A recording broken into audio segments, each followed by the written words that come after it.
అదంతా అది మైండ్ లో పెట్టుకొని చేసినప్పుడు ఐశ్వర్య గారు డిడ్ అమేజింగ్ జాబ్ అనమాట.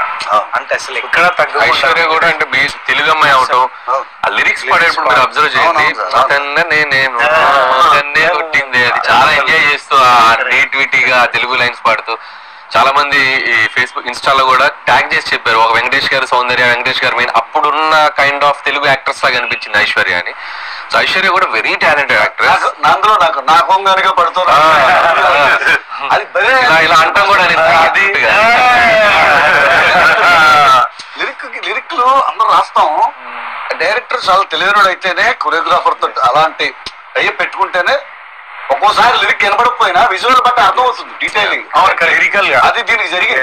అంటే ఇన్నేళ్ల తర్వాత మళ్ళీ మీరు బ్యాక్ రావడం అంటే ఎవ్రీబడి ఎంత హార్ట్ఫుల్ గా వెల్కమ్ చెప్పారు.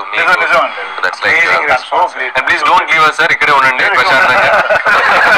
బాగా మంచి మంచి సాంగ్స్ పాడాలి, మంచి మ్యూజిక్ ఆల్బమ్ చేయాలి మీరు. Wish all the best for you. Basket Ramana Gogul గారి వాయిస్ తో పాటు ఫిమేల్ వాయిస్ ఆల్సో అంటే మధుప్రియ కూడా తను ఒక రకంగా ఫోక్ సాంగ్స్ పాడటం, బయట తను ఒక టైప్ ఆఫ్ ఫెమిలియర్ గా ఉన్న వాయిస్ తంది. సో తను వచ్చిండే అనే సాంగ్ పాడింది. ఆ తర్వాత వచ్చేసి సరిలేర్ లో he so cute he so sweet అనే పాడింది.